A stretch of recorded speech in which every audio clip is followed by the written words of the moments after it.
How does a person like me, a person with a job, with a life that's going somewhere, with the wherewithal to understand and control my surroundings, a person with friends and family who can be reliably counted on, a person who works out and eats right most of the time, a person with diverse hobbies and interests, a person in great mental health condition, end up in a situation like this? My jaw is sore, my throat feels swollen. I keep slurping though. I can't just stop. Spaghetti, right? We all make spaghetti every once in a while. Even for someone who can't cook too well. Someone who is an unnaturally poor cook, unable to envision how raw ingredients can possibly turn into a scrumptious meal. Even they can boil noodles. We've all made and eaten spaghetti. It's normal. It's so normal. Like me. I'm normal. I live a normal life. I made spaghetti tonight all by my lonesome. I popped a fister of noodles in a rolling boil and set the time on for 11 minutes. I don't test noodles, never have. I trust the pasta engineers at the pasta factory have worked out the science. The noodles swelled and softened, limply coiling in the hot water. And as I sat there and watched them cook for those 11 straight minutes, my stomach grumbled away. It was a real performance, a monologue of hunger and betrayal. I tried to calm my talkative belly with a little light humming, but I couldn't hold a tune with a face full of rising steam and eyes full of wheat worms. They do look like worms, don't they? The timer beeped a boop and I drained the wiggly suckers of their bath, only to splat a new jacuzzi right on top of them. Sauce, baby. Some red sauce with a friendly-looking fellow smiling away on the label. That's the kind of guy I want making spaghetti sauce. And my noodles were swimming in it. It all was making sense. My pruny, puckered lips noisily drawing another full mouther of noodle. The same noodle. I groaned and opened my jaw to jiggle it back and forth, to try and get some feeling back in the buddy. Instead, I gagged myself on the noodle. Most folks don't have a problem eating all alone night after night, and I'm no exception. I'd say a lot of us got no choice in the matter. Why would I care if I had to make dinner by myself and wharf it down in the basking glow of the TV, rapidly flashing shapes and colors of some new show that everyone is saying is so good, despite just coming out that day? I don't care. That's what I do. That's what I was doing. My hot bowl of spaghetti, spaghetti for one. My nice hot TV, TV for one. People live like this. A lot do. They don't worry about what they're eating or what to do if something goes wrong during the mastication process. It's simple. Put the food in your mouth, chew it up enough, and then gulp, swallow the load down. You do it every day, don't you? In your mind, there's a start and end to every bite, every meal, isn't there? Come on, of course there is. Bite goes in, bite goes down. And down the road, those accumulated bites gather up and go out. Normal people, a normal person like me, would never worry about anything otherwise. It was a normal night. I sat down with my piping hot bowl of spaghetti, kicked my feet up on the table, and plunged my fork into the tentacline mass of gluttony goodness. That's my favorite part, the pre-bite. I love to jangle my fork around in it, really hear the wet slapping and sloshing, the excited noodles slithering and dancing in the sauce, twirling and entwining upon the tines of my utensil. And that first bite? Oh, it was a whopper. A nest of noodles with not just wisps, but columns of steam rising nearly a foot off the fork. Why did ancient man spend his thinking for hours, enraptured by the flickering flames of a fearsome fire? There's power in the ephemeral serpentine twists of fire, smoke, and steam, and at that moment I felt very moved. This was to be a particularly excellent bowl of noodles. My hand trembled with that huge wad of spaghetti firmly forked, yet flowing still into the heaping bowl. Was it too much spaghetti? At the time, it felt right. Licking my lips in anticipation and then spreading them open invitingly, I shoved in the bundle. Immediately, the intense heat of the hot-out-the-pot spaghetti scorched the roof of my mouth as well as my tongue. But I've been here before. I know the countermeasures to take when gluttony overtakes reason. Any normal person in my situation would have done the same doggone thing. I opened my mouth with rapid, wide chews and inhaled in short bursts to create a reverse blow. This, of course, did nothing, but my frantic gasping did well to scatter my thoughts enough to tolerate the pain. Certainly you would do the same in my position. You can't just spit the food out, regurgitate what's already half-throated, right? You understand where I'm coming from. Surely you do. When I settled my kettle and returned to a conventionally stuffed gob, I noticed one of my favorite things about spaghetti. A dangling noodle. Yes, the best part about spaghetti, the best part of any lengthy noodle dish is the long, long slurpers in the bowl. So I slurped. An uneven grip of my sucker's lips caused that all-too-familiar sound. Little spats of air squeaked and tooted through as I slurped until my lungs collapsed against my spine. Spaghetto still playfully dangling. I inhaled a sailor's breath and continued the slurping, with my veteran molars working tirelessly at gnashing at the forkful from before. Slurp and swallow, slurp and swallow, slurp and swallow. It was a long, long, long spaghetti strand. Sauce flicked like spittle from a furious politician, dotting my face and shirt, sprinkling me with rude mess. I squinted my eyes and powered through like I always do with stubborn, longy ones like that. Only, I couldn't gulp it down. It just kept coming, just kept chugging, just kept undulating in with every suck and tongue tuggum. I sigh and a burp weaves through the noodle roots, hissing out through my mouth and nose like a gas leak. Frustration gave way to befuddlement, and the befuddlement begot curiosity. Now just how long is this noodle? I thought to myself, still mechanically reeling in the specimen. Was the whole bowl just one big ol' spaghetto baby? No, you've made spaghetti before, so you know that it's just never one big spaghetto baby. It's a bunchy bundle of babies boiling together. You can't eat a single noodle without any problems, and even if you do hit a speed bump or two in your horfing experience, a single noodle is easily choked down or coughed up. It's messy, it's not graceful, but it's not a big issue. Get the tissue. I stood up. It's something competitive eaters do. I hopped up and down trying to jiggle the food down my throat. It should have sloughed in easily. It should have slid right down my gullet, so lubed up with savory sauce as it was, but no. It held on. Stayed bold. I pulled the bowl away from my chin, but that noodle spanned the expanse. My fork gathered up the middle portion in a good little noodle knot, and then I pulled that in the opposite direction. I had a noodle going from my mouth to my outstretched right hand all the way to the right, and then back across my dirty shirt to the bowl in the outstretched hand to my left. In my left hand, that is. Noodles shouldn't be this long. Why? Why am I subjected to this? Still, I kept chewing and swallowing and sucking and slurping and grunting and smacking my lips. It was tough work. I huffed through my nose like the long-distance runners on the internet tell me to do, even though I hardly ever run. I did achieve that athletic focus, though, a sort of slurper's high, if you will. Exhausted, plopping my bottom back on the couch, I decided to take a little break from the spaghetti sucking. I spasmed with a sudden cough. I was gagging on the noodle. Had I not been chewing it? My esophageal rejection became more and more violent. I didn't want to be done with it or give it up, but sometimes you just gotta be done with it and give it up. I chomped down on the noodle amidst the coughing fit, but it was like biting down on a rubber cable.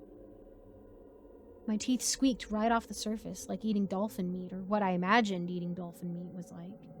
The gnawing effort only worsened the gagging irritation while putting no dent in the noodle. What else could I have done? What else can I do? I bit my tongue. I dropped the bowl on the table, shattering it by accident, but I couldn't quite control much of any part of my situation at that moment. Trying to save myself from being one of those shriveled-up bodies found by a neighbor weeks after they died, I two-fisted, ham-grabbed, mitt-gripped the gluten python. The intent was to simply undo all my slurp-earned work for the sake of my obstructed airway, but one good tug made me rethink that endeavor. Loudly gagging, a guttural expulsion of verbal discomfort flung from my throat with all the grace of an old man carrying groceries falling down the stairs. My eyes watered, and I yelled as best as I could to mind over matter the noodle, but it was too much. Pulling the noodle out was too much to bear. I sat back down on the couch, my ribs and abdomen ached something fierce. All this gagging and slurping was doing a number on my core. The hot flood of lactic acid permeated throughout, and still, I choked. There was only one course of action left. Working my jaw and tongue like the hands of an offshore fisherman reeling in a net, I continued on with the ingestion of the spaghetti noodle. Though arduous, it eased the unpleasantness to make sitting there on my couch somewhat tolerable. I had a handful of noodle above my head and let gravity spelunk it down. My cheeks are so sore, my tongue can barely move. It's better than the alternative. Shaken and flummoxed by it all, I sat in silence. Shifting colors and shapes from the TV could distract until it was over. The Netflix screen shuffled through stills of upcoming and critically acclaimed shows, or at least just the hand-picked ones they wanted me to see. In front of me, the pile of spaghetti liberated from its bowl looked enormous, but not impossible. Though how much I had eaten already, I had no idea. I was certainly content with my intake for the night, but I had to persist. It's been hours. Many long hours. I looked for my phone. I had to try and call someone and explain to them what was happening or something. Maybe someone could do something. It was worth a shot. But who to call? My parents were out of the country on some sort of 20th honeymoon or whatever they call a regular old vacation. My closest friend was also out of town visiting his brother at college to show him how well the big kids can drink, and to probably just buy him all the alcohol. That left the B list of contacts, all of whom I would almost never call in any circumstance. What would I even say? I was getting worried about my condition, though. I was afraid to stop eating the spaghetti noodle because otherwise I would choke to death. It was cold by then, and the once slippery noodle now clung to my esophagus. Each pulse of muscular contraction was laborious but necessary to keep from choking. The concentration it took to continuously ingest that noodle put me in a mental fog. I had trained tunnel vision, just focusing on popping out the other end to reveal an idyllic countryside that keeps the train travel industry in business. And then it hit me. I was so stupid! Scissors! I'll just cut the noodles and be done with it. Throw the pile in the garbage or maybe even a dishwasher-safe Tupperware container, and that was a solid plan. I lurched to my feet and took 2 good steps towards the kitchen where my scissors savior rested. But I felt a tug in my throat. I was tethered to the pile of spaghetti on my little table in front of my couch. I choked again. I almost forgot to keep eating. The pile had to go with me, but picking it up was a challenge. No matter which way I heaped the noodles in my hands and arms and shirt, I couldn't get all of it. Just like the stubborn worm in my throat, the table spaghetti was cold and sticky. My hands were covered in yellowish gluten residue and drying tomato sauce. Of course I couldn't tear it apart. Rage bubbled up inside of me right alongside the indigestion. I decided I just had to tough it out. Make a real rough and tumble about it. Suddenly and hastily, as if to fool the spaghetti, I made a break for it. The unspooling zip through my clenched jaw vibrated my skull and my soul. The pain was unlike anything I had ever felt. It wasn't just my jaw, throat, and guts, but something deeper, ancient, atavistic, to use a vocab word. This pain spanned eons, clutched at the psyche of collective humanity. I was numb and distant. My body and soul were holding on by just a thread. That noodle. And beyond that, some oblivion I couldn't possibly know. I did get to the scissors, though. They didn't work. Defeated, exhausted, I munched my way back to the couch.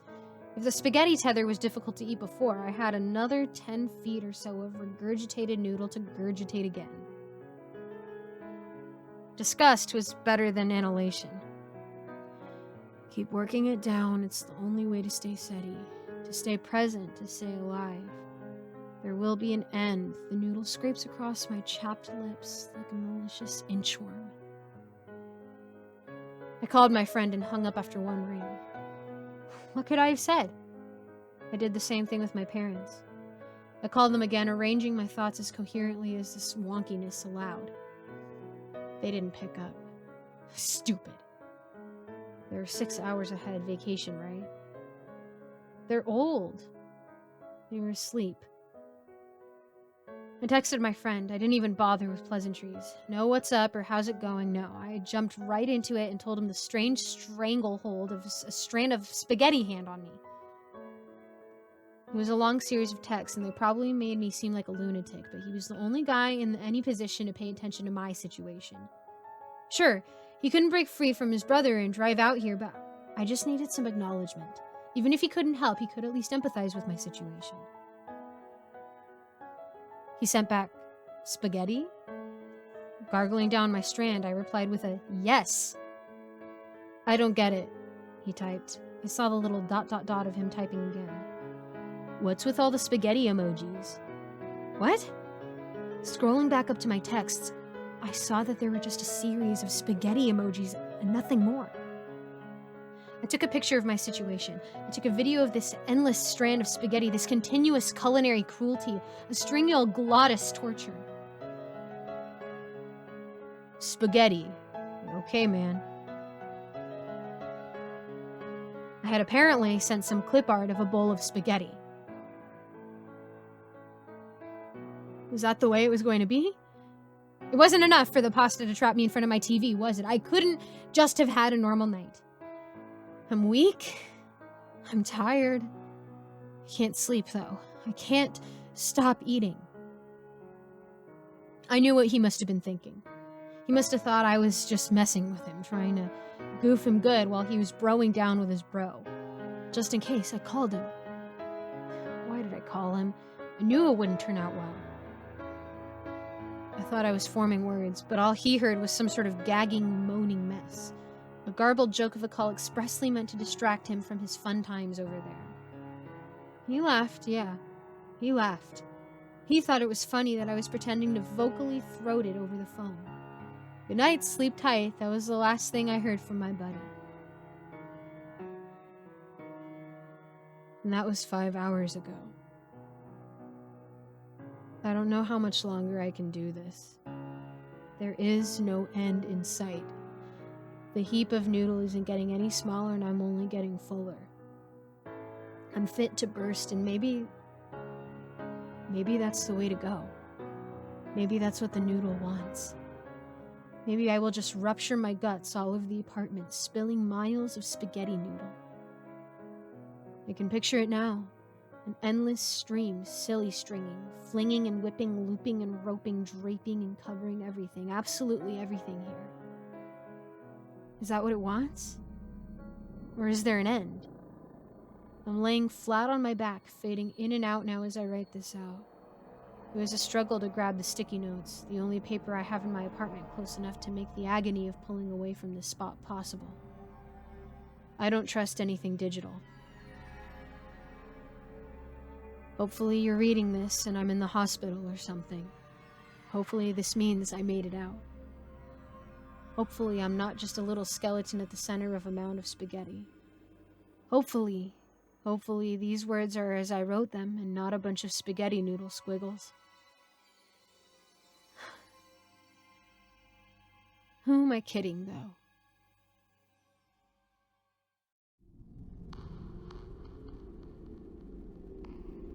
Once there was a man named Raymond who worked at the Campbell Suop factory making cans of suop.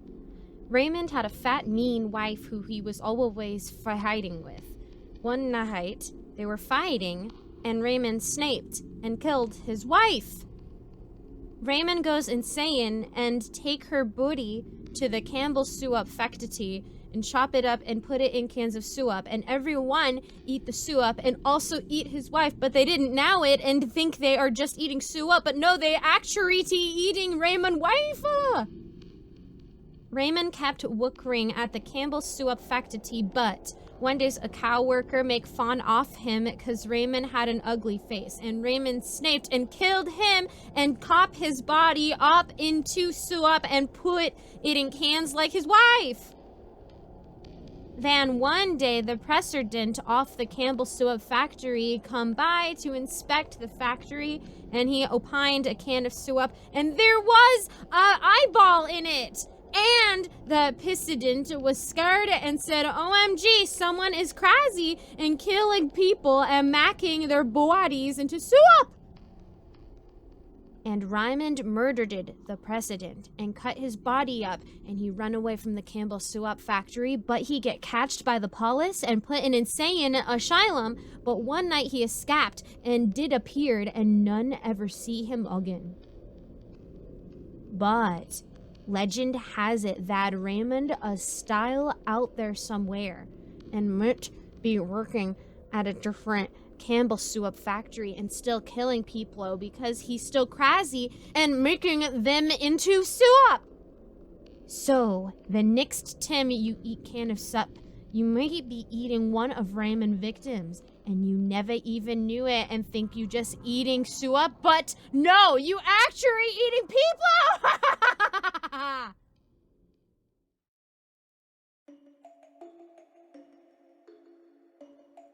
Ted and I didn't want kids.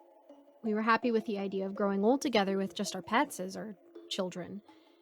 And that's just one of many reasons why this whole saga is so bizarre.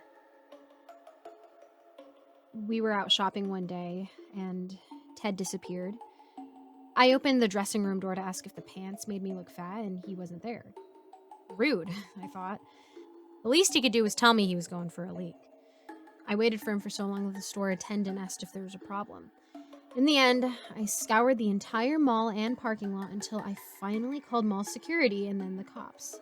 There's no trace of Ted anywhere. It's like he disappeared into thin air.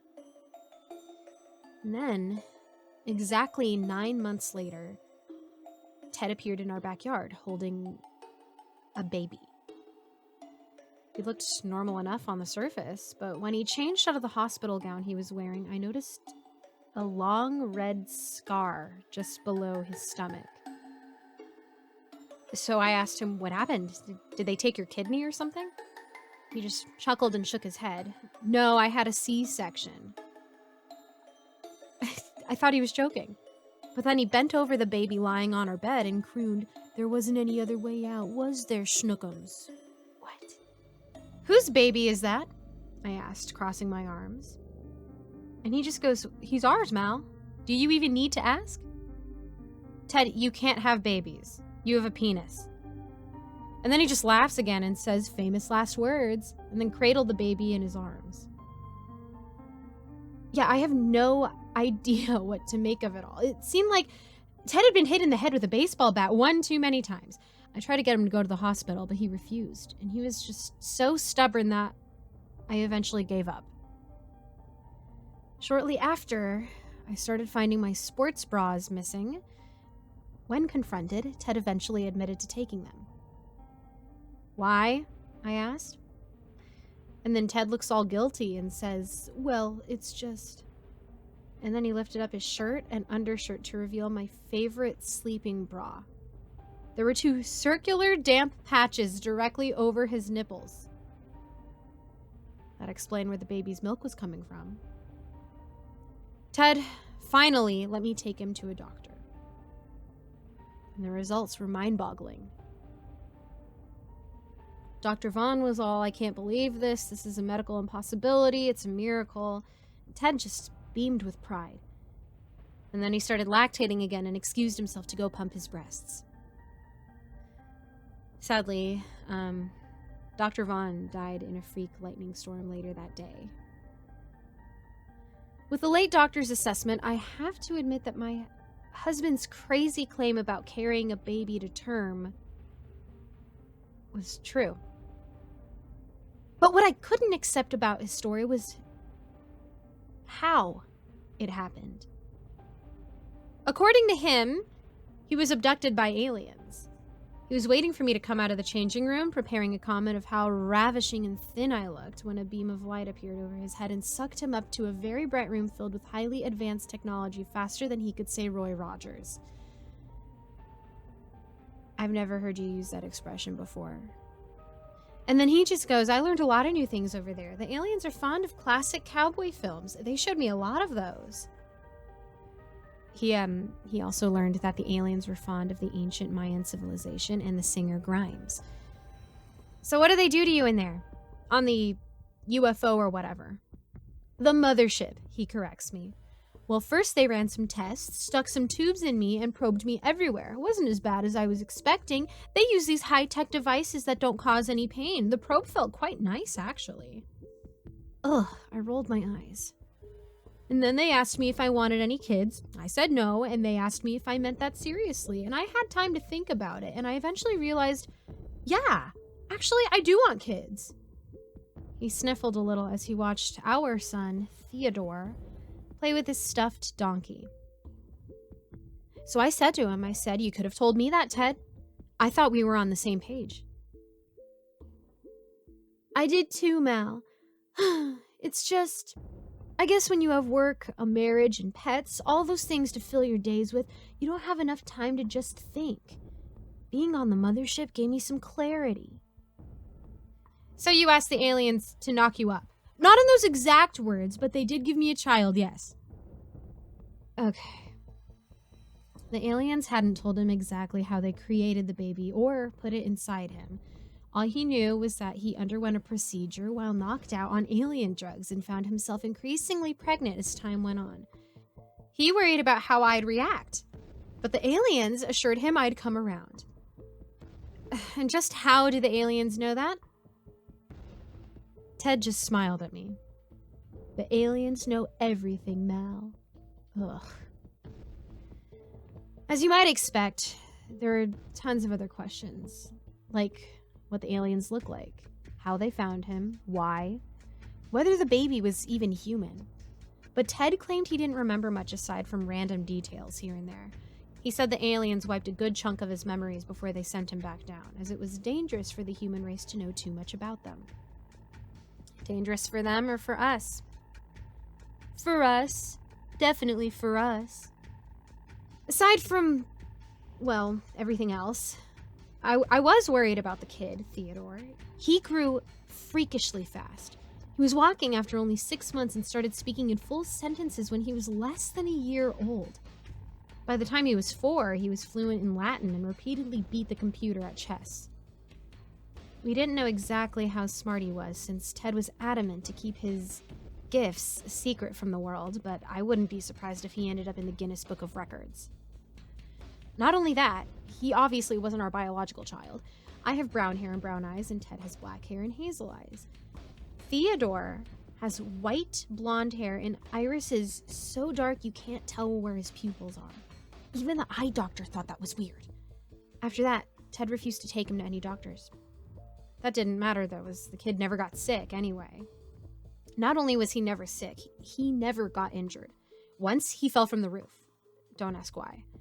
One moment, he was in the garden eating bugs. Yeah, he eats bugs. And the next, he was up on the roof. And then he was nosediving to the ground. He hit the ground with a thud and a crunch, and I thought for sure I was going to be tried for child murder. But then in the next moment, Theodore picked himself up from the ground and went back to eating bugs. There wasn't a scratch on him. That wasn't even the oddest thing about Theodore. Sometimes he spoke to people that weren't there, which isn't so unusual on the surface. Kids have imaginary friends, but on more than one occasion, I could have sworn there was light coming from his room at night after he'd been tucked in and turned the light off. I could hear Theodore whispering to someone in his room, but whenever I got near enough to see what was happening, the light mysteriously disappeared and the whispering stopped. Ted laughed off my concerns. He said I was imagining things. Easy for him to say. Theodore behaved perfectly around him. It was when Dad wasn't home that the little devil showed his true self. He'd pick at his food, throw his vegetables on the floor, and mess up my paintings. I stopped painting altogether after that last stunt he pulled when he covered the entire painting with Vantablack. Don't ask where he got that from. It wasn't in my paint collection. Sometimes the kid just has things he shouldn't. Like he just conjures them up out of the thin air. Oh, and I'm 99% sure the little punk ate our dog. One minute Sammy was sleeping peacefully in her dog bed, and the next she was gone and nowhere to be seen. And who was sitting next to her at the time? Creepy black-eyed Theo. When I asked him what he did to the dog, he just grinned. There was a piece of fur stuck to his teeth. Needless to say, raising the kid did a real number on the marriage. Whenever I bring up anything negative about precious little Theo, Ted is quick to defend him, even about the missing pets. I don't even know if he can see reason anymore, or if everything in his head just revolves around the kid who I'm sure isn't even his. But try telling him that. Lately, Theodore's been bugging me about when he's going to get a sibling. I don't know, I told him. Are the aliens going to kidnap your dad again? He gave me his trademark sly smile, which he reserved solely for me. Oh, Mother, he said, you are so silly. Why would the aliens take Father again? He's had his turn. Now it's yours. Excuse me? I asked him. Look, kid, I know you take me for a joke, but nobody can make me have a baby I don't want. Not even the aliens. So I knock his little smirk off of his dumb face, and he stares at me with those coal black eyes. We'll see about that, Mother. And then he returned to painting Vanta black all over the TV. Was he threatening me? I told Ted, but he laughed it off like he always does. He's just a baby, Mal. He's 6. All kids ask for little siblings. It's normal. He told me aliens are going to abduct me and force me to have a baby. That's not normal. Ted suddenly looked dead serious. He locked eyes with me and said, You might like it. I did. Yeah, I think the two were conspiring against me. I saw them whispering together in the hallway. Those weird lights I saw in Theodore's room are just outside the door now, and I think they're speaking to me. It's so bright in here all of a sudden. It's like the ceiling split open and there's a beam of light coming through. Like the sun, except that's impossible because it's the middle of the night. Whoa, hold on. What is happening? Who's talking? Why do I feel so light? Oh no, I'm floating off of my chair. Oh no. No. Ted!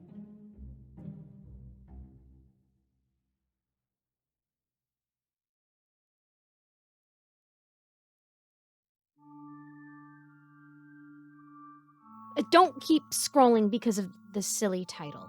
If you've got a better name for the thing that ate my date an hour ago, I'd love to hear it.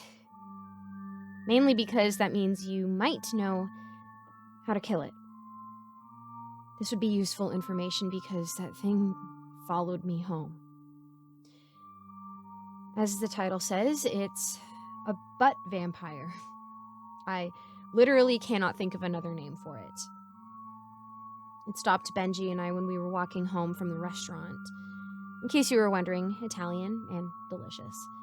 It was our third date, which meant, you know. I was excited. It had been 7 months since I last had, you know, and I needed it. It's still been 7 months, except now I'm covered in Benji's bodily fluids. And not the good kind of bodily fluids I wanted to be covered in tonight either. We were walking together hand in hand. He was failing at telling jokes. I was pretending to laugh at them. It was late, the street was empty, and that's what made it so easy to hear the tinkling. Hold on a second, Clara. Do you hear that? Is that wind chimes? It was wind chimes. They were coming from down a side alley up ahead. The kind of pokey space between two buildings you definitely don't want to walk down alone at night. Or during the day, but that's mainly because the pee smell was so bad my nose was wrinkling even from a good 10 feet away. It definitely wasn't the kind of alley you heard wind chimes coming from. Nothing good came from alleys like that, even if the low tinkling was soothing in a honey trap kind of way. I tugged on Benji's hand, but I don't think he was as resistant to it as me. I'll never know, because we'd only been listening to it for about 10 seconds when the mime stepped out of the alley. You can imagine a stereotypical street mime here. The French type from cartoons, because that's exactly how the heavy-set smiling man was dressed. Well, almost exactly. He was wearing large, square sunglasses in addition to the ensemble. They didn't clash as much with the beret as you'd think. My grip on Benji's hand went cracked knuckle tight at the instant the black and white stripes bounded from the alleyway. Benji? Let's go. It's late. Hold on a minute, it's street art. At 11:30 at night? In Wisconsin? Yeah? Do you know what kind of street art happens in the weird places late at night? The cool kind. For a smart guy, Benji was dumb at a moment when dumb was stupid and stupid meant deadly. It wasn't the cool kind of street art. I knew that straight away, mainly because the wind chime tinkling followed the mime out of the shadows, even though he wasn't holding any wind chimes. Benji. Shh. At the time, I was angry. I let go of his hand, slapping his arm, my brow suddenly furrowed. A snap decision was made that there would be no you-know-what that night. Although, apparently, not just by me. I think the mime knew it had Benji in its trance. It turned its smiling face towards me briefly, shrugged, and then focused its attention on my date. It danced the strangest dance I've ever seen. Even I was entranced by this point. My feet found roots in the cracked pavement, holding me in place as the black and white stripes weaved and gyrated in Benji's direction. The world seemed to slow around it. Sounds elongated and warped, the distant traffic noise stretching and deepening, retreating further to the edge of my hearing. The color drained from everything except the mime. Even though he himself was monotone, my brain started to register all the colors possible in those horizontal stripes on his shirt. My eyes still reported the same monochromatic aesthetic, but my emotions fluttered as though I was face to face with a rainbow. Pretty. I heard the words leave my lips, like I was 7 again and had just discovered a pearl at the beach. Benji was gawping at the mime, slack-jawed, a trickle of drool running from one corner of his mouth, and then without warning, the mime stopped wriggling. It was about 3 feet away from Benji when it halted and turned in one fluid movement. Before I could really make sense of what was happening, the mime dropped his trousers. The spell was broken instantly. For me, at least. Colors returned to their proper place. Sounds remembered how they should assemble themselves in my ears. I screamed. There, on the mime's pale butt cheeks, were a pair of red, glaring eyes. They blinked and rolled in their sockets, which were, exactly as you're imagining, on the mime's butt. You're laughing right now, aren't you? I'm not about to go and tell you to go screw yourself for that, even though you're going to feel real bad about it when you find out what happened to Benji. Yeah, initially, I did find it a little funny too. It's a funny mental image. After the shock wore off, I even let out a nervous little laugh, emphasis on little. Benji didn't, though. Benji was still drooling. I screamed for real when the mime bent over forwards. It wasn't funny anymore then. There was a wet plop when his palms hit the pavement. His butt head reared up, the mime stretching his knees and standing on tippy toes until the anger-filled red butt eyes were level with Benji's navel. I grabbed Benji's hand again, tried pulling him away, tried running again myself. But it was no good. My legs didn't answer to me anymore, and it was clear Benji wasn't going to answer to anyone. Benji! Benji, we gotta run! I screamed again when the mime looked over his shoulder and snarled at me. He said something I couldn't quite make out. His words were as thin, taunting, and French as his face. So terrified was I that, without thinking or even understanding, I obeyed the mime's command. My hand slapped itself to my mouth. Fat blobs of salt water cascaded from my eyes, rolling over my trembling fingers and falling with dull splats on the asphalt, pooling next to my date's saliva. Benji's vacant eyes were still fixed on those furious eyes on the mime's gluteus maximus.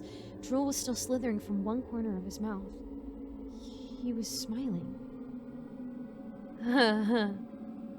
Funny man.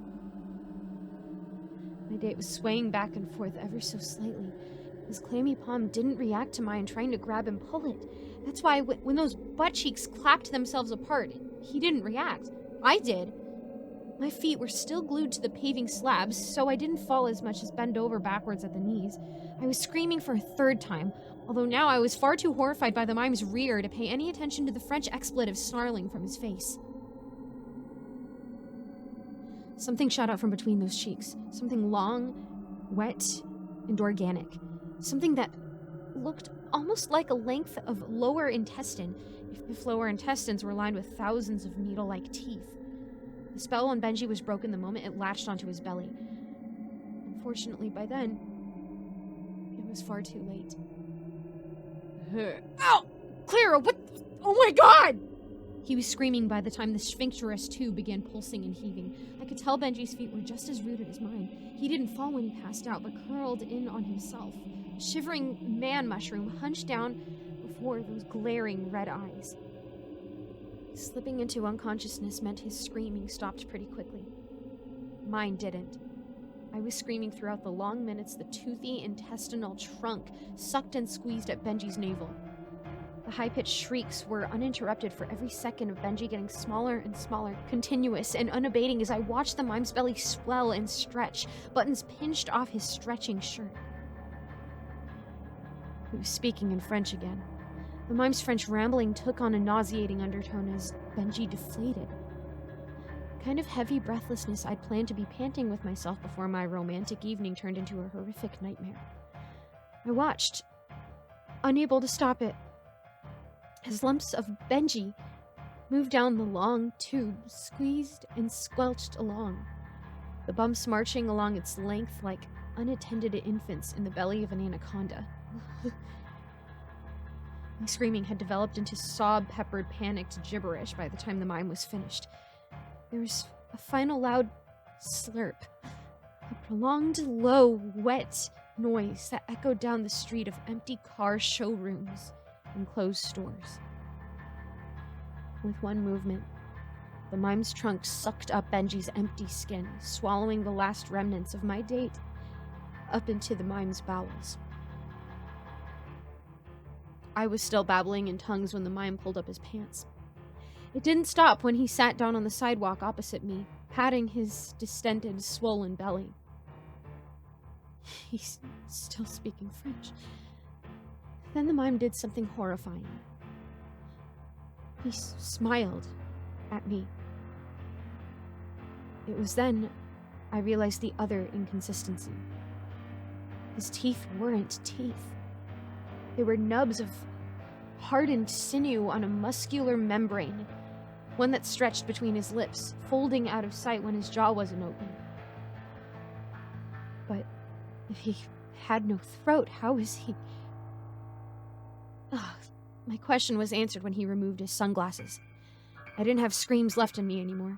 That's why I could hear the wet grinding from his belly, a soft whirring just like a blender, if you'd made a blender out of bones and wrapped it in rotting flesh. What made me retch wasn't the sound, though. It was what lay behind the glasses. Because, you see, the mime didn't have eyes in the sockets of his face. He had mouths. 2 small, anus-sized mouths, complete with eyelid-thin lips and baby-small teeth. The mime belched, and a horrific smell of burning hair wafted up from the twin ocular throats. Then, without warning, he vomited. It started at his neck. The last time I'd had you-know-what was with Dean Harworst. Dean was into British nature documentaries, and once we'd watched one on bullfrogs. You ever see a bullfrog stretch out its throat to intimidate predators? Imagine that, but on a French street mime. The bleached skin of his thick neck ballooned, newly acquired potbelly shrinking with more jaw-clenching wet squelches as his head inflated. As for the mime's jaw, it simply bent to accommodate the swelling neck and lower face. It flexed itself to make room with an elasticity no bone should possess. The membrane between lips was fully visible. The cartilage pseudo-teeth spread further and further apart. Beneath the thin skin, I could see a yellowish-white liquid churning, filling the empty cavity between the mime's displaced ears. I had just enough time to register all that when he left. The eye mouths opened. Twin torrents of pus-colored liquid gushed from the lips on either side of his nose. The flood was hot. Steam cascaded from it. The splashes that lapped across my screaming form burned like fresh coffee. The bullfrog neck slowly returning to normal proportions as the mime doused me in the bloodless, liquidized remains of Benji. The purging part of his horrifying bulimic feeding must have broken the spell on my feet, because I found that I was running down the road. He was banging on the windows of my car while I was fumbling for my keys, screaming at me in French from alternating eye mouths. I reversed over him, but it did no good. So distracted was I by the sight of him running after my beat-up Ford Escort faster than any man should that I almost crashed into a tree. But of course, the mime isn't a man, is he? He's a butt vampire. What else would you call it? It hypnotized us, like a vampire would. It's pale and patsy like a vampire is. It killed Benji by draining all his blood, which is literally exactly what vampires are stereotypically known for. The fact it has a backward digestive system and mouths for eyes is irrelevant. Facts are facts. It ticks the vampire boxes. That's why I've barricaded myself in my apartment. The thing followed me home. I knew I shouldn't have moved so close to downtown. I could walk the distance in less than half an hour. I had barely 5 minutes to drag the refrigerator in front of the door before I heard shrill French expletives coming from the parking lot outside. That's the thing, you see. I live in one of those units where there are no inside hallways.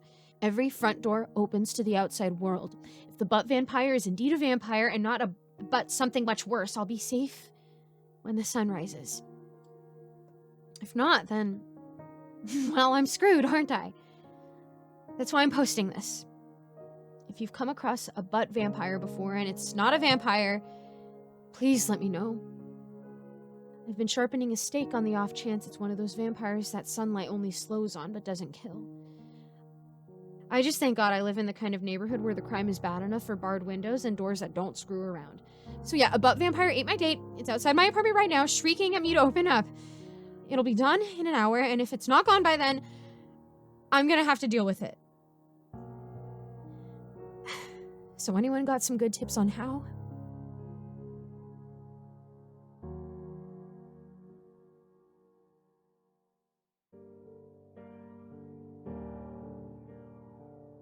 Man and girl go out to drive under moonlight. They stop on a side of road.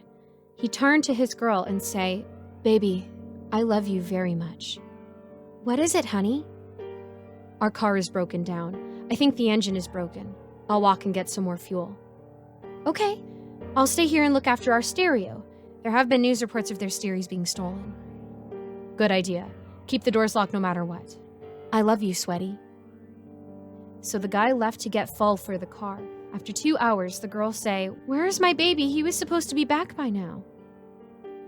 Then the girl hear a scratching sound and voice say, "Let me in." The girl doesn't do it, and then after a while she goes to sleep. The next morning, she wakes up and finds her boyfriend still not there. She gets out to check, and man door hand hook car door.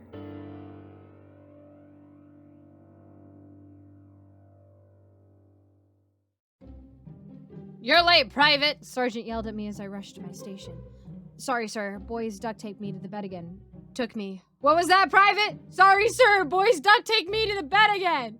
"That's better, Private!" "Now, got an illegal in Sector 12 for you to take care of. This one's off the books, so you know what to do." "Sir, yes, sir!" I rushed down to the bowels of the ship where we kept all the illegal aliens. This thing with 6 arms and what looked like deadlocked tentacles was sitting in his cell. "Hey, why you hate the Ganesha, man? The Ganesha bring peace to your people. It's good. You try a little Ganesha." I hit him with the blunt end of my space laser rifle. "Quiet, space hippie!" I yelled. You worthless layabouts just can't stick to your own planet, can you? Traitorous octopus things. We know how to deal with scum like you! Wow. Where's all the hate coming from, man? You've been indoctrinated. Try some Ganesha. Ganesha do you good. Ganesha soothe that angsty little monkey soul. You have Ganesha on you? The thing glowed a bright red. In my briefing, I was informed that this was how it expressed a smile. Bob always have the Ganesha. Bob, hide up the bumhole. You want some bumhole Ganesha? Well, as a matter of fact, Bob, I do. I said, setting my laser thingy to paralyze. Now time to die, Bobby! Dang it, Private, that's some good Ganesha! The sergeant said after a long exhale. The best Ganesha, sir, I replied, holding out my hand for a hoot. The sergeant must not have noticed. What did you do with the body, Private? Threw it in the kitchen, sir! Good work, Private, he said, throwing the Ganesha into his cocktail before downing the whole thing. Those Amaronians make darn good sashimi, just like dolphins, Private. You ever tried dolphin? Sir, no, sir. Well, you should. The smarter they are, the tastier they are. Suddenly, a warning siren went off. The sergeant looked up to the bright red flashing beacon, completely expressionless, as the sergeant should be, and then he turned back to me. You know what? We're gonna fix that, Private, as soon as you help me take care of a little problem in the kitchens. Chop, chop! Hut two, hut two, hut two, hut two! I marched down into the kitchens with the sergeant being very easy on the whip. When we arrived in the kitchens, I marched right through the door with the sergeant bravely behind my back. At first I was confused. There was nothing going on here. Even all the chefs were gone. Come to think of it, what could have been the emergency? What? What is it, sir? I shrieked, setting my laser blaster to murder party. Oh, Lord! Oh, Lord, what did they do, Private? He hollered, pointing in terror at something sitting on the counter. It looked round yet square. Hard on the outside, but mushy in the middle. It looked to be made of ground meat, lettuce, guacamole, cheese, salsa, and a beautifully cooked shell. By the gods. Sergeant, what is that thing? It's a taco, Private. Dang it, they made the Amaronian into a taco! Oh, Lord, sir! Don't they know Amaronians are best served as sashimi? Clearly we hired fools, Private. After you vaporize that thing, take my whip and discipline all the chefs. Sir, yes, sir! The taco monstrosity suddenly let out a low, rumbling growl. I said, pointing my death machine at the thing. Who in the world would imagine such a foul thing as food? Private, wait, the sergeant said. Tacos don't growl, Private. What? The monstrosity suddenly shot at us with snarling teeth and flapping its beautiful shell like some kind of jaw. Oh, Lord, kill it, Private, kill it! Yeah! I unleashed holy hellfire at the abomination of cuisine. By the time my eyesight was back from all the flashing, the thing was gone. Good work, Private! The sergeant shouted over the multiple blaring alarms now that the kitchen was ablaze. Sir, thank you, sir! Good, now come along. We'll page the chefs to clean up this mess and get you some dolphin. Hut two, hut two, hut two! I marched my way back to command. Jerry! Sergeant called out.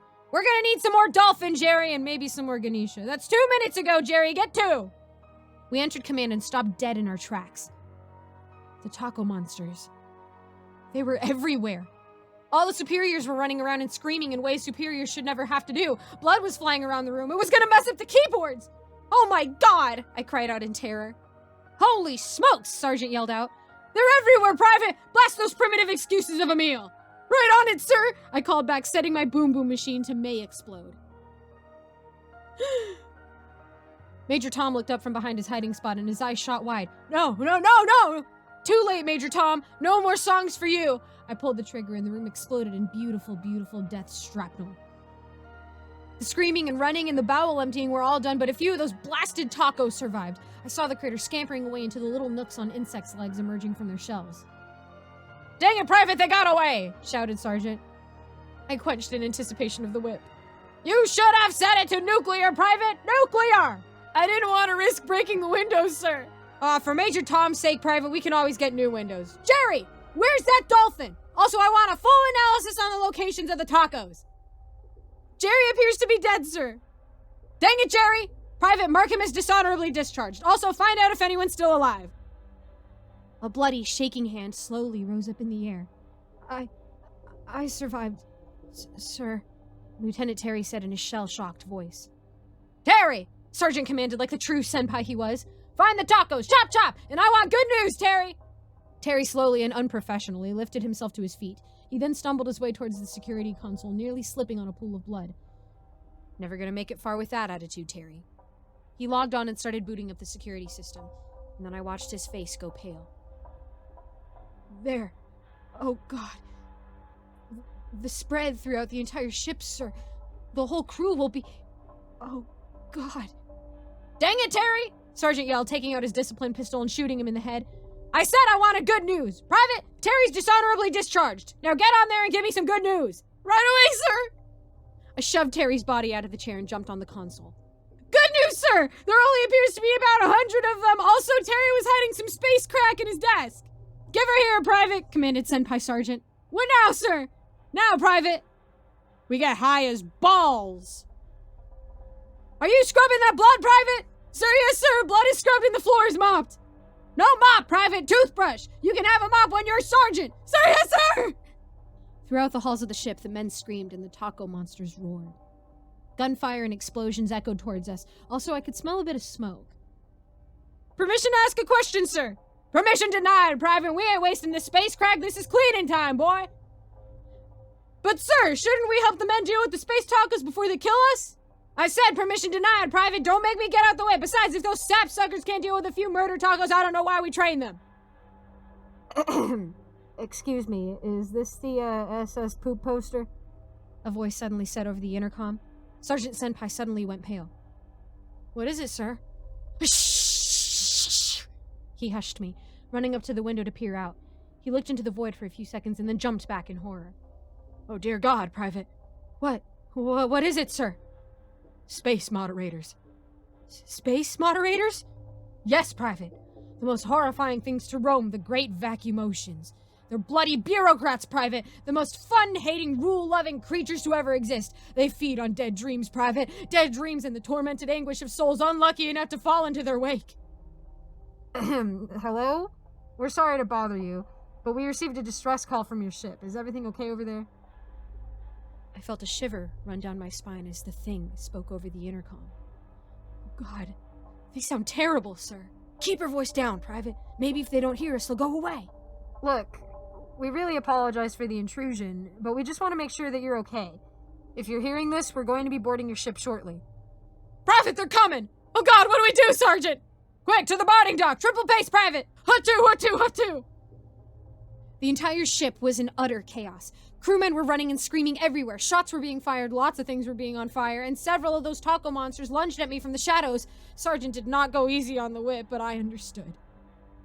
We arrived at the boarding docks, threw as many of the corpses as we could together to make a barricade, and then we waited. When the latch door suddenly opened, I nearly jumped. A stream of mist poured its way through the doors. Whatever this monster was came walking through. Oh, thank God, the thing said. Holy crap, we were worried you were all dead. We heard something about taco monsters, and then we were like, are these guys on space crack? But then we reached out and no one replied, and we were like, what? There's been weirder stuff before, but at least some of you guys are still alive. You two can get in our ship where you'll be safe. We'll deal with the murder tacos and save as many of your men as we can. Me and the sergeant both screamed in terror. Oh God, it's horrifying! Kill it, Private, kill it! I switched my Widowmaker to nuclear and bombed the creature. There was a big bang as the creature vaporized and its ship, as well as a few chunks of our own, went flying into the abyss. The vacuum nearly sucked me and the Sarge right out of the ship, but we were able to grab hold of the railings just before the ship's emergency crackhead safety net system created a new wall to seal us off. Good work, Private, the sergeant called out. What now, sir? To the escape pods, Private! Hut-two, hut-two, hut-two! We turned a corner and scampered to a halt. About 50 of those taco monsters were waiting just around the bend. They spun around to us simultaneously, snarling with those crunchy, crispy teeth. Holy mackerel, Private! Those things must be breeding! What do we do now, Sarge? To the doctor's office, Private! Double time! The taco monsters lunged, and we both ran back the way we came. Sergeant was so scared he forgot to use the whip.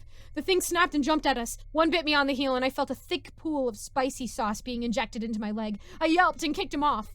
Finally, we reached the doctor's office. Me and Sarge ran into the pharmaceutical cabinet, slamming the door shut. The taco monsters banged loudly on the other side. Are we going to die in here, Sergeant? I asked. Probably, Private. Probably. but see if you can get a distress call out. Anyone besides the space moderators. The only place that's giving me a connection is Earth, sir. Earth? Dang it, those monkeys have barely made it to their own moon! They did invent tacos, though, and dolphins. Screw it, send it out, Private, better than nothing. I quickly reenacted everything that just happened on video while the sergeant began ruffling through the medicine. Almost ready, sir, I called out. Anything we should do in the meantime? Dang right there is, Private, Sergeant yelled, holding up 2 bottles of pills with a big old grin. We're going to the moon! So imagine this. You go to Olive Garden and order unlimited salad and breadsticks. It's lunchtime and rush hour, so the whole establishment is packed.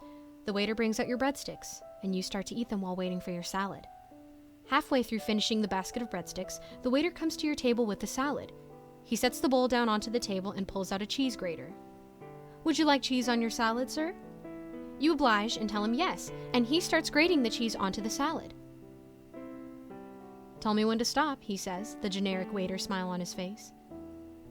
He's grating at a very fast pace, and you start to grow curious. What happens if I don't tell him to stop? You curiously watch him continue to move the handle, and at this point the cheese is starting to overflow from the bowl, yet the waiter is still working at a vigorous rate. The cheese is now spilled onto the table and then onto the floor, and the people around you are giving you worried looks, but you don't care. You've decided to see this through. The waiter, a smile still on his face, is working just as hard as before he started with no sign of fatigue. You look behind his back, and to your surprise, you see a line of Olive Garden waiters forming to bring even more cheese to the waiter. At this point, you start to get a little worried, as the cheese has now surpassed the height of your shoes with no signs of stopping. People begin to leave the restaurant, fearing for their safety, but you watch the show in awe. What may have once been a salad bowl on the table was now invisible under the giant mass of grated cheese. As the waiter continues to grate the cheese, he's showing signs of tiring. Is this his limit, you ask, thinking he was finally ready to give in? However, the waiters behind him slowly start walking to form an unholy circle around him, drawing on the floor with chalk. You watch in amazement as they start chanting, and the waiter grating the cheese starts glowing with raw power. He suddenly starts rotating the handle at inhuman speeds, grating cheese now flying everywhere around the restaurant. The workers around him rapidly start feeding the quickly disappearing blocks of cheese to the grater, almost like a sacrifice to their dark god. The waiter, now in an indescribable glowing shape, lets go of the cheese grater and starts floating, yet the grater keeps on grating the cheese, floating in front of him. The building starts to shake and the ceiling starts to crack, but you continue to watch. This is what you wanted, after all. The waiter, his neck starting to twist in circles, seems to be no longer satisfied in grating just cheese. However, the workers, with identical robotic waiter smiles on their faces, willingly accept their deaths and are consumed into the cheese grater. What was once cheese flying out of the grater is now tainted flesh, and you clap in glee as a dark storm starts to erupt within the restaurant. The singular waiter left outstretches his hands towards the sky, and the entire ceiling flies off into the air. You can visibly see volcanoes forming in the parking lot, spewing molten lava, and tornadoes ravaging the nearby buildings, all while you're still happily sitting in your chair and clapping. You start to see galaxies forming in the sky, the very cosmos with your own eyes. The waiter, still floating higher, has now ascended into the sky at breakneck speeds to spread the glory of the cheese grater to the entire world, all while you're still sitting untouched within what was once an Olive Garden. Sitting there, cheese, blood, and tears surrounded you and the entire restaurant, yet you are unfazed by all that has happened. You get a notification and check your phone, and you see the news of what has happened. Your friends and family are all texting and calling you, but you simply put your phone in your pocket. It's the end of the world, you're thinking, a smile still on your face. You start to take a casual stroll outside, and you survey your destroyed surroundings. You think about the power that you are currently holding. Just one word is all you need to stop the chaos around you. Stop.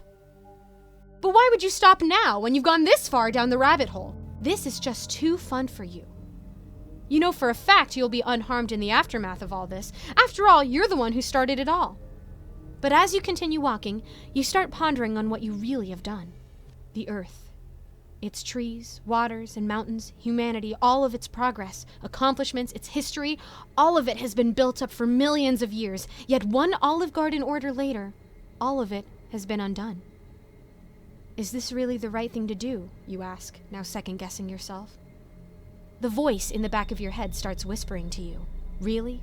You want to back out now? After all you've suffered, everyone you've killed, all you've destroyed? I don't think so, pal. You're going to live with this, and eventually you're going to relish it. Your head is starting to hurt.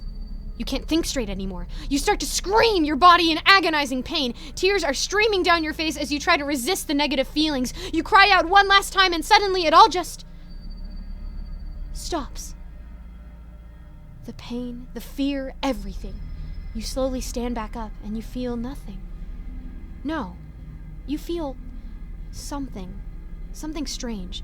Something dormant and pent up inside of you seems to have awakened. Your calm demeanor disappears and you start to form a sadistic smile on your face. They deserve it. They all deserve it. You start cackling to yourself.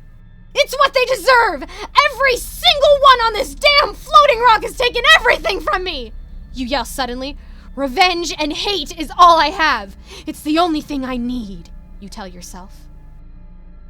You start thinking back on what has been done to you.